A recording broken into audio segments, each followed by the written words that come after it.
Welcome back to Headstrong, a podcast where I sit down with people in the public eye to talk to them about their lives and their careers, but notably their vulnerabilities, to learn what the word headstrong means to them. Jake, thank you so much for joining me on Headstrong. Thanks for having me. How you doing? I'm very well, thank you. When we first locked in a date for this, which was some time ago, things out of our control, we had to rearrange, but you confirmed your attendance for the podcast, and then your follow-up question was, do you know any gyms nearby? And I was like, weirdly enough, no. But, first thing is gym that safe haven, non-negotiable every day? Yeah, I think more so now that I've kind of turned my life into being athlete focused, and that essentially pays my bills now. So, but talking of Headstrong, it was definitely the space that I turned to for my safe space, and I still do now.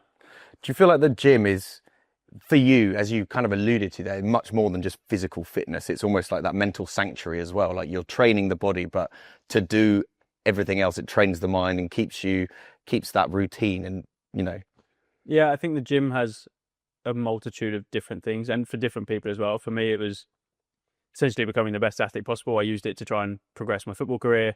And then when I went through difficult phases in life, it was the place that I turned to, and because I had that discipline, every time I went to the gym or came away from the gym, whatever happened, I just felt a million times better and happy.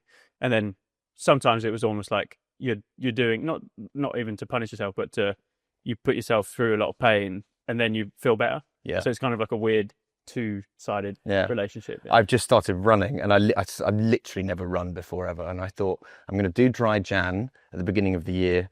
And I was like, I need a physical goal at the very least to not fail, because I wasn't going to, but I was like, well, let's see what I can do. So I signed up to a 10K, having never done any running. And I was like, I hate every single step of this. But every single time I finish the run, I'm like, great. Killed it. Yeah. Well done, mate. I think running in particular, because obviously the gym, you need equipment and you need technique and you need form and understanding, and there's a lot of other anxieties that come with it. Like if it's not your space, it can be really difficult, and I've experienced that one through coaching people and stuff like that. But running is so beautiful in a sense that you can just put shoes on and everyone can run, whether you're running or walking, or whether you're running so slow, you're still able to go and feel that movement and kind of feel quite free. So I think anyone who says, oh, I'm not a runner, then if they give them 6 months and they've kind of found running is like everything to them. I feel like there's very much like an all or nothing with the running side of things. With your gym though, is that a routine where it's kind of like, I have to go every single day, it's a routine? Or do you sometimes wake up and go, do you know what, I'm not feeling this, I'm not going to put pressure on myself? Because there are those all or nothing scenarios when it comes to gym. People set these unrealistic goals of, I'm going to work out 5 times a week, and that's unattainable and unachievable. But for someone like yourself who is, as you said, your life is fitness. Yes and no. Like I have my programming, so I do have rest days, but I'll probably still go to the gym and do some form of like mobility or functional movement. But I do, for example, what day is it? On Friday, I had a day off, and I was like, oh, I feel like shit. So on the Saturday, I was like, right, I'm going to go and move and feel good. So I definitely know if I haven't been to the gym or moved my body or kind of got rid of that pent up energy that I do store. So you share a lot of your workouts and fitness, obviously, online, being your life and stuff. Does sharing that help you connect with others? But is it almost therapeutic for yourself to put it out there and be accountable for what you're doing? What's that kind of mental process for you in terms of sharing it? Yes, it helps others, but does it help you to kind of share it? I think there's definitely an element of like a vanity side of things that came from it originally, and there's no denying that. Like it is what it is. But I think there's definitely layers. I think there's like the inspirational side of things. There's, which we'll touch on, the gay athlete side of things, and it's like you can be gay and be really sporty and good at these things, and for whatever reason growing up, there's barriers to that, and you can't be both. It's like when growing up playing football and things like that, you can't necessarily be both. So being able to represent that and show a strong gay man is quite a nice thing to be able to do. Outside of, we'll come on to social media and community and everything like that. But outside of gym, exercise, what are your other mental health non-negotiables? Walking the dog, I know, must be up there. Yeah. Anything else that you kind of do is just kind of like really helps you stay on track and tweak the mind? I'll be honest, most of it is exercise. I do I say to people, like, when I go and do hot yoga, it's like the one time where, because even when I'm in the gym, I'm filming things or I'm on my phone a little bit, and in between sets you sit on your phone and you text or whatever. Whereas in those types of spaces, and it doesn't have to be that, you could leave your phone at home when you go for a dog walk, but like when you're completely detached from that and from your phone and from everything else in the world and you're really present, those are the moments where I really value, and I don't do them enough, even though I know that they're the things that I value. So that's something that this year I've tried to work on, but I've hopefully set the foundations and now I can do those things. Well, it's so difficult for pretty much anyone now. Your life is on your phone. You don't need to be someone on social media. Yeah. You're just always on your phone anyway. Like I was on the train into London this morning, and every single I looked up, I was on my phone, I looked up and I was like, every single person is on their phone. Yeah. Like not a single person is having a conversation. It's quite crazy. Yeah. I mean, you get the rare person reading a book, Yeah. but that's. I'm so envious of Yeah, I know. I'm like, it should really be me, but I know this is a really challenging question, and I think it will definitely come back to when we talk about social media and what you've done in terms of building it. But what does community mean to you? It's become a big thing over the last year. I would say I live quite like a lonely life in essence. Like I've got a nice lifestyle and I've chosen that lifestyle, but I don't have that many friends or like close friends within my kind of space. So I got to a point last year, I was like, I'm so well connected across social platforms and I have so many people messaging me, but I'm lonely. So I was like, how can I create a space that basically fixes that for myself, but then also fixes it for, because if I'm feeling that and I'm so well connected, then other people must be feeling in somewhat similar as well. So I think for me, that's what community is filling that void of loneliness in a place of like belonging and knowing that you can go to that space or that person who's part of that community and feel relatable or in somewhat kind of less alone or isolated. I mean, I was at an event last night that was all about men talking about their mental health, and that is the hardest part of that is getting someone to actually talk. And I will talk about it, but exactly what is on your jumper. Yeah. The whole point of starting that was to build a community, get like-minded people there, but to ultimately create a safe space, right? Yeah. It's so important. How do you find talking about your mental health? Has that improved over the years? Because you've been on a unique journey, which we're going to delve into imminently. I've been quite good at being vulnerable. Like I don't mind crying in public. I don't mind it. I think it's almost like one of my strengths, and it's something that I've come to realize is kind of like why I hope people like me in essence, is because I can be that safe place for them to come, because I open up so that they can open up as well. Mental health is a funny one, and it kind of gets, I wouldn't say thrown around a lot, but it's quite a common phrase that we use in this. It's almost become a bit of a buzzword. Yeah. So I think it's one of those where I try and do it in a way where it's not like I'm not pitying anything that I felt in the past or anything that I feel now. It's almost a celebration of, right, it's okay to have these feelings. Like we all have them. People don't talk about them. People do talk about them. So it's, can I do it in a way where it's almost celebratory rather than self-pitying and sad, and almost like a bit like, oh, this guy's sad again. Just like, it's gonna make me sad. So I think it's like, and I like to have the cross between the two, because 99% of the time or 90% of the time I am happy and bubbly and that person, but there is a 10% where you are feeling like crap. Yeah, it's really refreshing hearing you say that you're very comfortable and happy crying, because ultimately a lot of men are not happy showing any form of feeling other than I'm going to stiffen up the upper lip and be whatever. Do you remember the last time you cried and what it was about? Literally 2 days ago, I was watching there's a TV program and we started watching the first series called Big Boys. Okay. It's about one guy who's really outgoing. They go to uni together and they get put in this like shed because there's no room in halls left, and they get like partnered up. And they just have like a really nice relationship. One guy's really outgoing but really suffering internally, doesn't really tell anyone, and then the other one's a closeted gay guy. So he's trying to process his coming out feelings, and they just play on it so well. And I was just there like, oh my God, like tears just like, Paul was like, are you okay? And my partner was like, are you okay? I was like, yeah, I'm fine. So yeah, 2 days ago. No, I like that. But let's rewind though. Let's go somewhat back to the beginning and talk about ultimately how we've led to you coming here. Apart from being good at it, what drew you to football?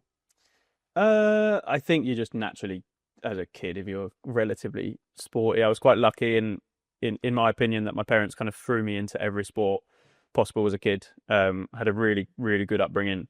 Literally played everything under the sun, which gives you that kind of hand-eye coordination, sport skills. And then football was just that chosen path, I guess, more so because everyone else did it and it was just easy. Wasn't necessarily like the best growing up or even going through the ranks. Was quite a small kid, and I think it was one of those where when I got to like 15, 16, it was more like, right, I need to like prove people wrong rather than like not even prove myself right, in that I can be really good at something.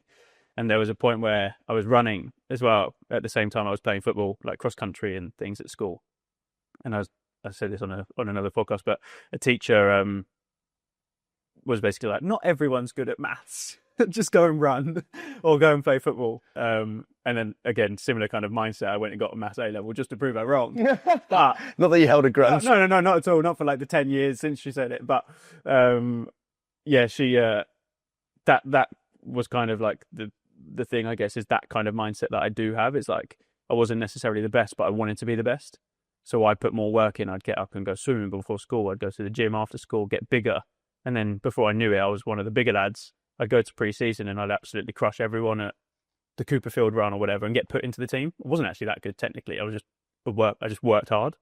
And then I get into uni and then play football there, and then COVID happened. So yeah, but in that kind of journey in that football, I don't want to put words in your mouth, but it was in those teen years and growing up, you were struggling with your identity in terms of in that football community, because there is such almost a one size fits all approach of, lads, football, great, whatever. And you were certainly not necessarily fitting that mold. You might have been on the outside, but there were certainly conflicting feelings on the inside.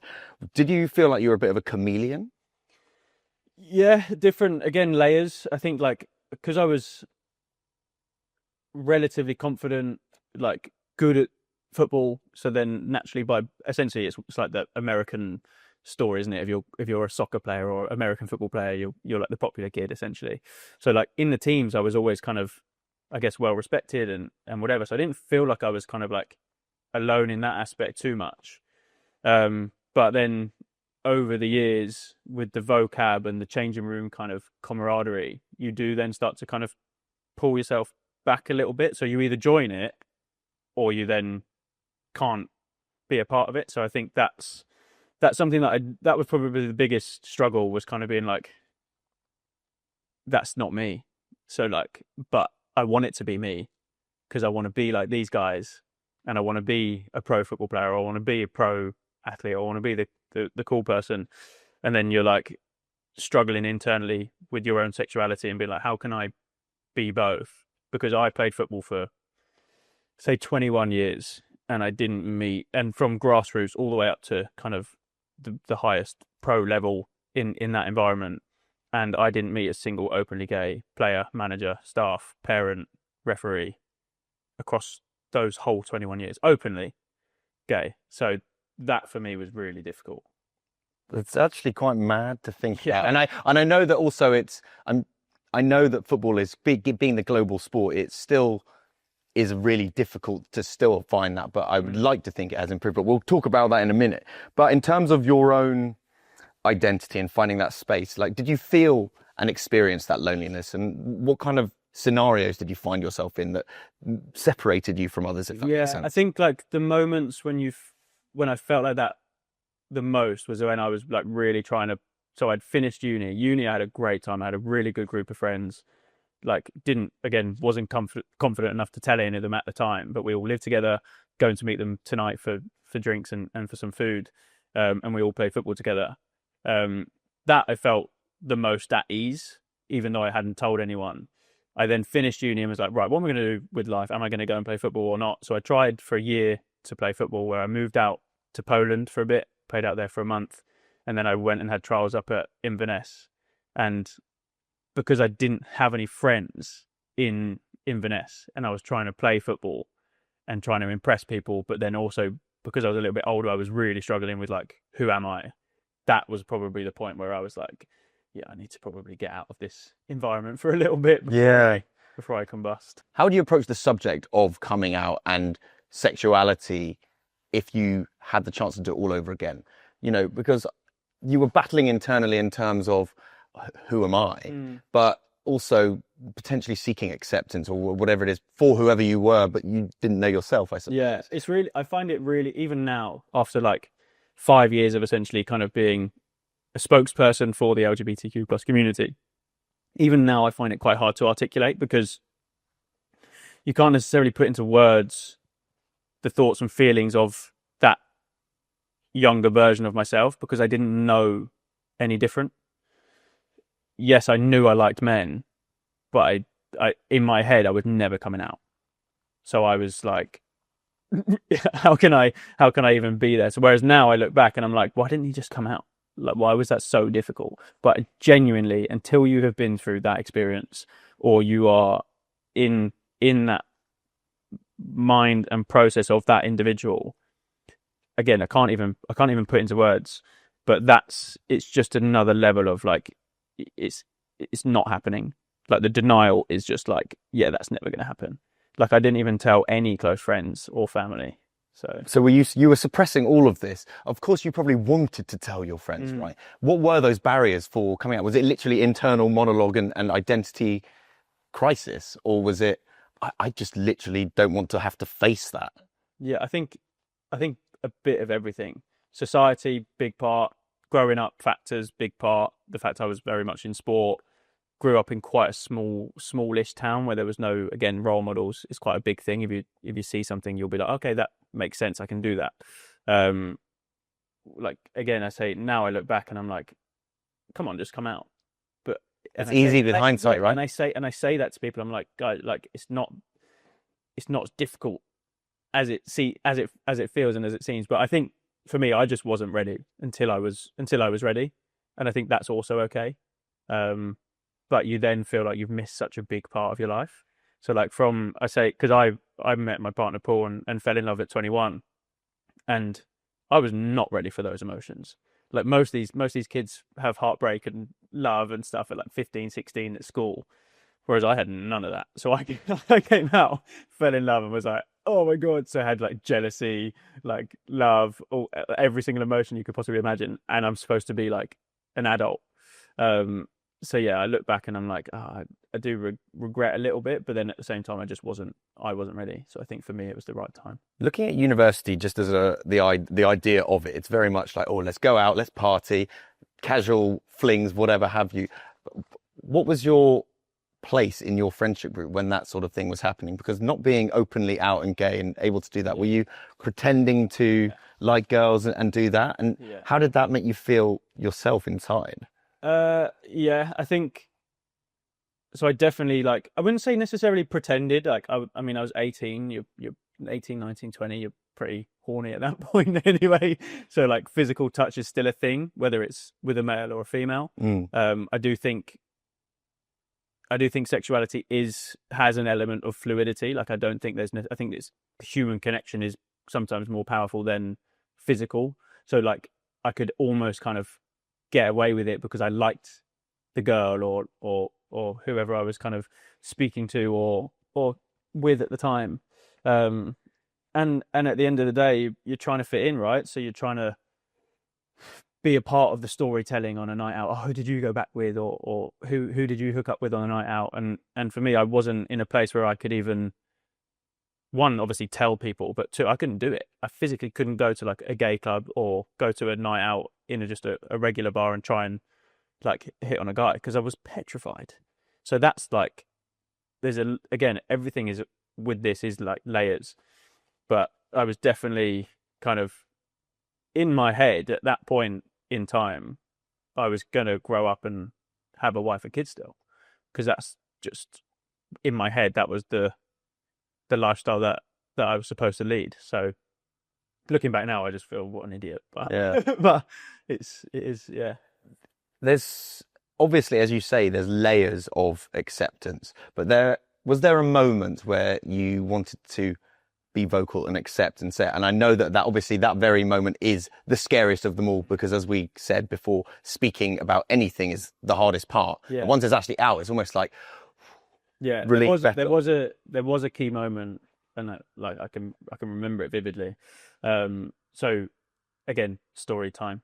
I used to go on when I would basically sit in my room like crying. Like I'd go on Tinder and I would delete all my pictures, and then I would swap the category from female to male. I'm obviously like trying to go incognito so no one would see who I was. In reality, who's going to care?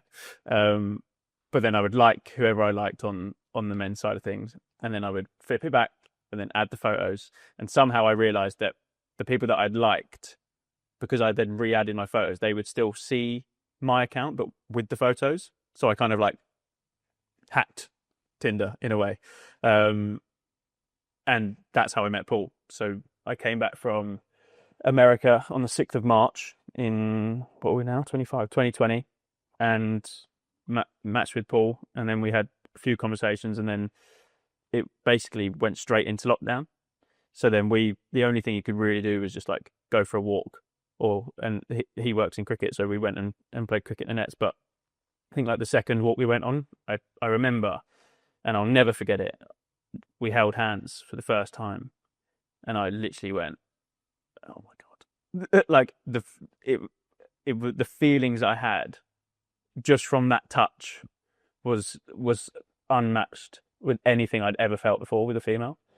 And I was like, I'm really gonna have to tell people now. But at that point we were kind of like 6 months into a virtual relationship in essence, and getting on really well. And I was like, right, I need to just pluck up the courage and do it. And that for me was almost like a epiphany moment where I was like, right, time to tell everyone. And it's part of the journey, right? Yeah. Because it must have helped with your self-acceptance. Actually saying the words out loud to friends, family, everybody else. It's kind of like taking off a cloak or something. Yeah. I look back now and at the time, oh my God, I cried every time. First 15 people I told, I was in absolute floods of tears. A lot of it was virtual on like FaceTime and things, so it meant I could just kind of like put the phone aside. And it's you look back and you're like, oh my God, but you'd be like, I've got to tell you something, and then you don't really know how to say it. But yeah, my dad was one of the first people I told, and it was so bad. I was basically sitting in the lounge like this. I was like, Dad, I really got to tell you something. And then I started crying uncontrollably, ended up on the floor because I was like in that much tears. And he asked the question, he was like, are you dying? And I was like, no, I'm just gay. He was like, oh. Yeah, he was like, well, don't worry. But that did help because he saw the level of struggle that I was going through. And he was like, I never, ever, ever, ever want to see you go through anything like that ever again in my life. So that did help his acceptance of my sexuality, and I don't think he would have had a problem with it anyway. But yes, telling people, although difficult, is like something that is weight off your shoulders for sure. I mean, you've probably answered this a million times, but what is your advice to somebody who's struggling with their sexuality and identity? What would you say to them in helping them on their journey? I think don't do what I did essentially and keep it completely to yourself. I think you've got to pick someone or seek a therapist or just have someone, even if it's your like teddy bear or something, like have a conversation around it and start verbalizing it. Because the first time I actually physically said it out loud was to my friends or to my dad, and that was the time where I literally was I was so uncontrollable in the emotions that I had. So I think that would kind of start to ease the process and help you to understand who you are a little bit more as well. How did the process then of coming out and then being accepting your sexuality and being so open about it lead to being vocal about the football community? Because it's a big step from not wanting to tell anyone to suddenly saying it on a global platform. Yeah, I think I didn't really, for the first year and a half, I didn't tell anyone. It wasn't really like, I told people, but just like the people close to me. And then it got to a point where, because I was with Paul and I was out, but I didn't know who knew I was out. I was like, right, I'm just going to kind of like make a post about it or something, like a coming out post, essentially, like you do on Facebook. Yeah. In a relationship. But, Paul, accept my tag. But so I was like, right, I just need to do something. So what I did was I collated some people that came out to, I just sent them a longer text or put it into a group chat and was like, blah, blah, blah, blah, blah. So I collated all the responses from that and screenshotted them all and put it out as a post and was like, this is the response and feedback that I had from friends and family. And that was kind of like my coming out post. And then I think I must have put another post or something out, but again, it's like long time ago now, 5 years ago now. And then it, again, like nothing really happened. And then I was playing for a football team I moved up to Birmingham to live with Paul. So this was about 2 years in. And I was like, right, I miss football. I want to play again. So I joined just a Sunday team to just kick a ball about. And then because I was playing football and had spoken to a few people, I ended up going on a BBC podcast called LGBT Sport by Jack Murley, and had a nice conversation. And for me, it was quite therapeutic because I was able to kind of share emotions with someone who was also in sport and could communicate across those things. And I was like, oh, this was actually really cool. The football team that I was playing for found out and they kicked me off the team. And this was 2022. So, got basically removed from the group chat and never spoken to again from that football team. And then that was a moment where I was like, okay, look, I've struggled so much with this and it is actually still a thing. Like I was like, well, it's not like, I thought it was all in my own head, but then that happened to me. So I think I tweeted that. And then a guy from Sky saw the tweet and texted me and was like, oh, I'm doing a piece on LGBT sport. Would you be up for having a conversation? And then didn't hear anything from him for a while. And then a player called Jake Daniels came out and then he texted me and said, we've got a player coming out in the championship. Would you be able to come on Sky News tonight and talk about it? I was like, okay. So I did that and then ITV saw that. And then I went into the ITV studios in the morning on Good Morning Britain to talk about the same topic, but just in the morning. And then from there, kind of, that was... Talk about snowball. Yeah. And like nothing really happened again for like 6 or 7 months. At this point, I was working in a sales job because of COVID. I ended up selling light bulbs to like big Amazon warehouses. Again, a bit crazy, but I was in a sales job and I was like, what am I doing? So I then quit the sales job and went and just started working as a PT again, which was what I originally kind of planned to do, was play football, be a PT. And then went back to that and then started filming a bit more gym content, got back in and then heard about High Rocks. And then the two kind of just X marks the spot and it just became kind of like you had a light bulb moment. Storytelling piece. Yeah, I guess I didn't really kind of, it wasn't necessarily down to me as a light bulb moment. It just kind of happens, doesn't it? I guess on social media platform side of things. And because, again, I have that vulnerability side where I'm not afraid to have a conversation about how difficult I found it, but also how great I'm finding things now. That storytelling piece was just nice for people to hear, I think, and it resonates quite a lot. Did you and do you hold resentment to that sports team and that scenario? No, I think I sometimes use it as fuel to do well. A bit like I said about the maths teacher situation. Like I guess I like to prove people wrong or prove myself right. Not massively. Like it upsets me more than that's still a thing, and that someone would have that mindset about someone who was. I mean, I think I'd scored like 2 or 3 the week before. Like it wasn't like I was just like So, but I wouldn't consider them my friends prior. But No. And since then, it's having seen the success, because quite often this is how it does work. People are more than happy to reach out to you on the back of successes. Has there ever been that scenario? No, there was a few. I've spoken to a few people from the team or around the team since, but no, not anyone from that. Would you accept it Yeah, if they reached out? No, I'm not asking them to do it. I was just curious.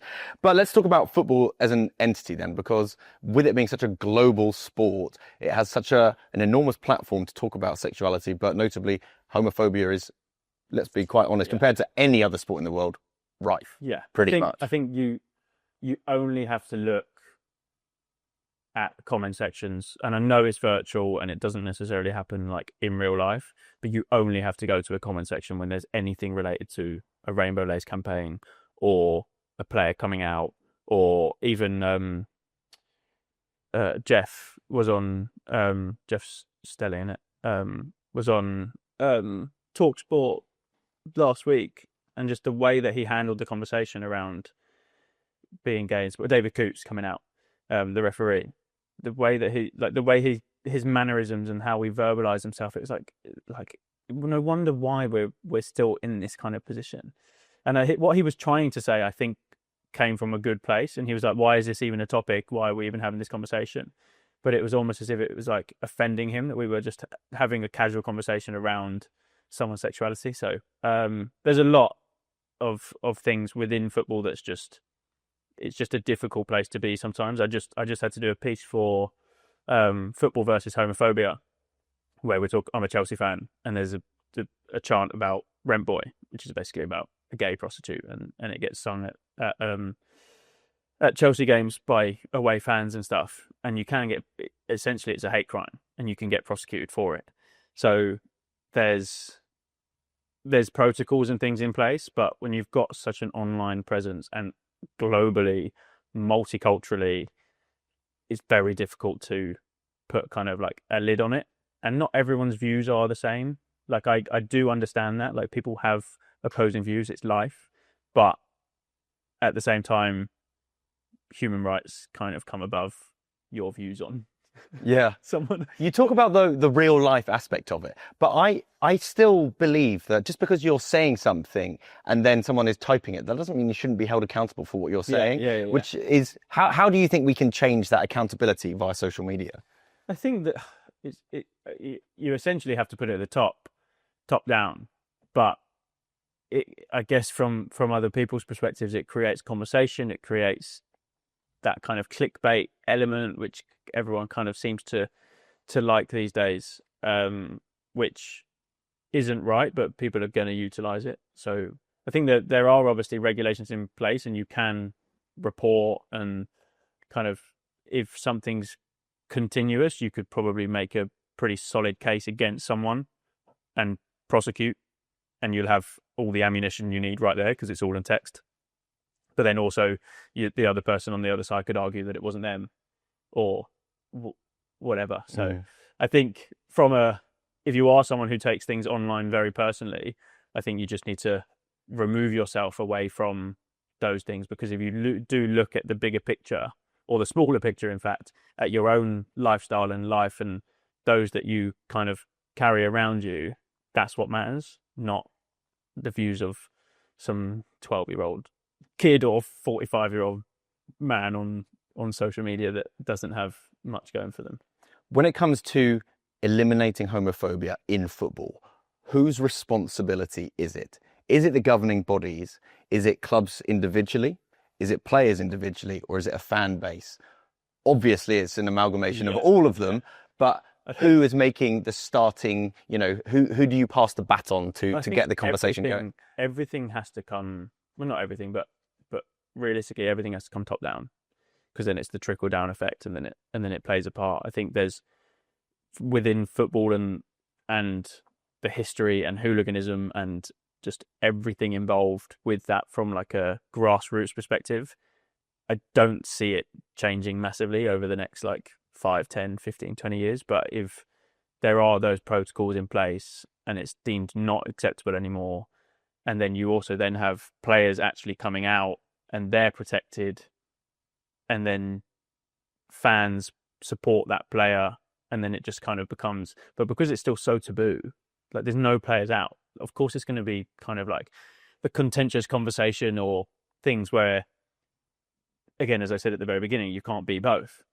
So the one player that does come out, they're going to be all over everything, media, everything, and they might not want that. They might just want to play football. I think that is another big problem of the whole scenario, is because there is not an openly gay professional football player on, in the Premier League, for example. The person that does do it is going to have a spotlight shone on you, but that's the last thing they want. Yeah. You don't want that. It's like, as you've talked about in your journey of acceptance and coming out, the last thing you want is everybody talking about it. It's like, it's part of me. Can we get on with it? But that's not how football works. You'd have to be really ready, for sure. You've got to be strong. The Premier League in particular is so far spread in terms of who's watching, commentating. Like, it's probably a very scary place, especially if you are in the position where I was in, where you're not really too sure, or like you're a younger player, or you're like struggling to come out.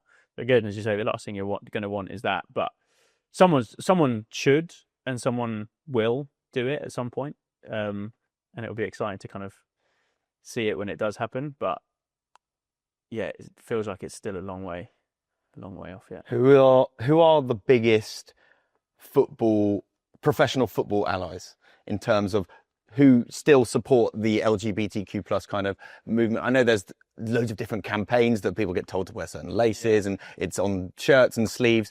But is there anyone that comes to mind that is active in the space? So Ramsdale's brother is gay.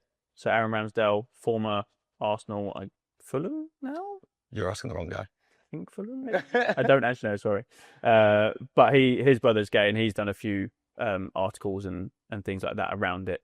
I think he's done it in a really nice way, where it's not kind of like, I was having this conversation today with another gay friend and talking about like the in your face with the gay side of things, and you almost have to, although you shouldn't, but to get through to people, it needs to be subliminal and subtle. Like, it can't be like rainbow, because you're gonna get fight back. Like, it's gonna happen. So I think the way he's done it, and he doesn't talk about it all the time, but then he probably gets asked to do loads of things now because he's had that one conversation. Whereas I think if a few different players and people do that and talk about it subtly about their experience, because they're all going to have experiences around it. So I think that will be the best way to kind of integrate it into the football, and the club have to do their bit as well.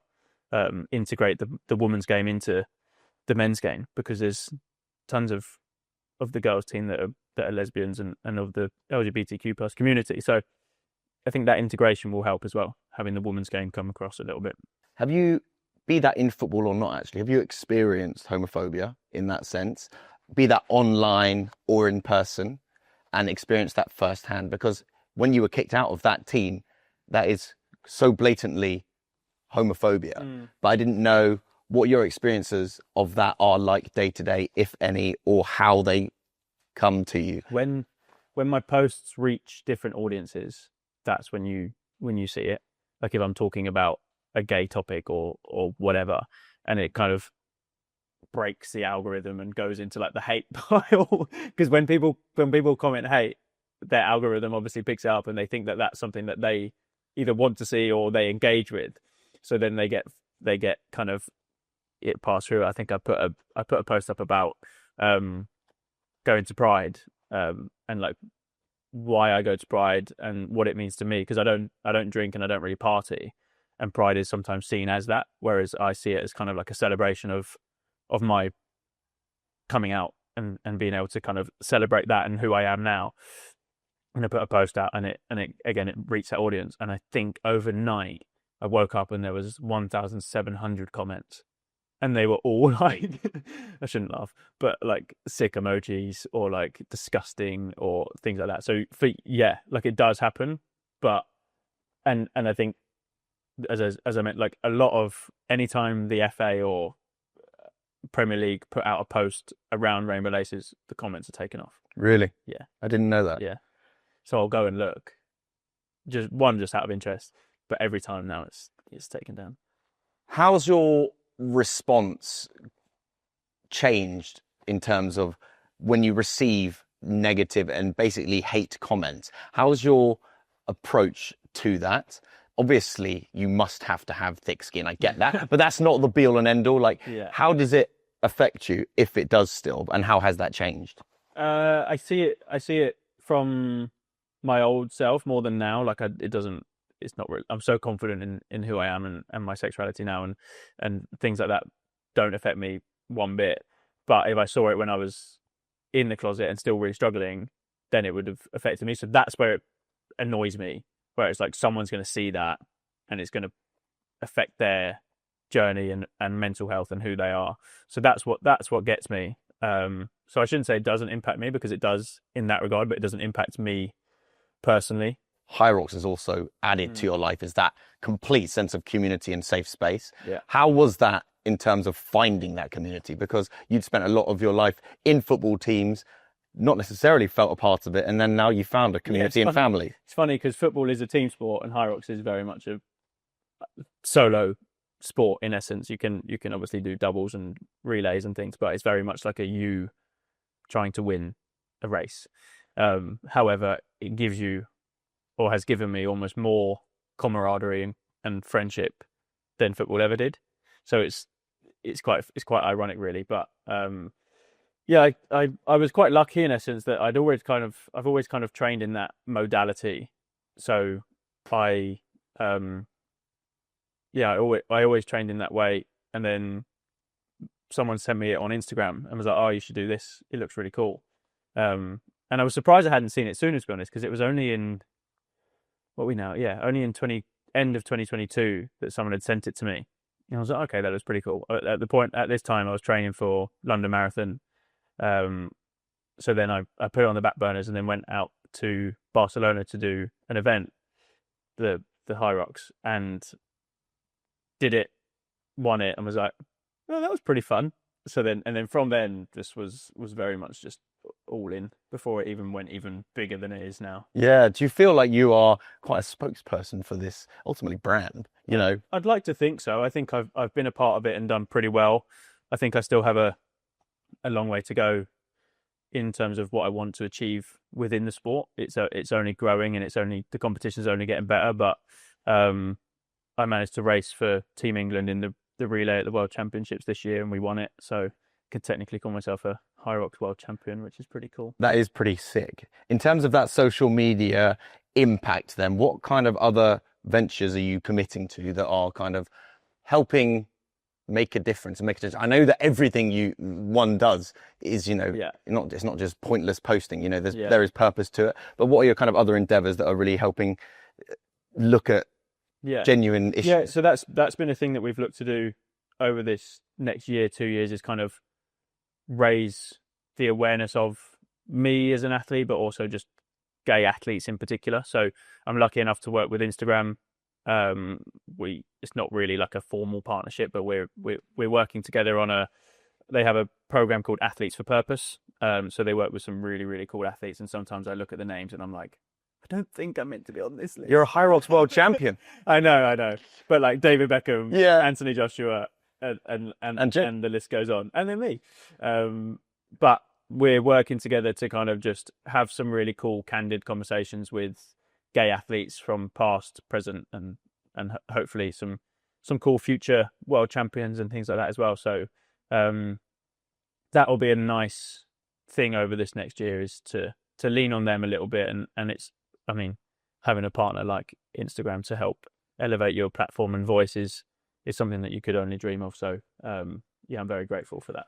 You must get countless messages on social media all the time from various types of people, age, teenagers, elder adults, male or female. Is there anything that has really stuck with you in terms of somebody random reaching out to you where you've made a real impact on their life?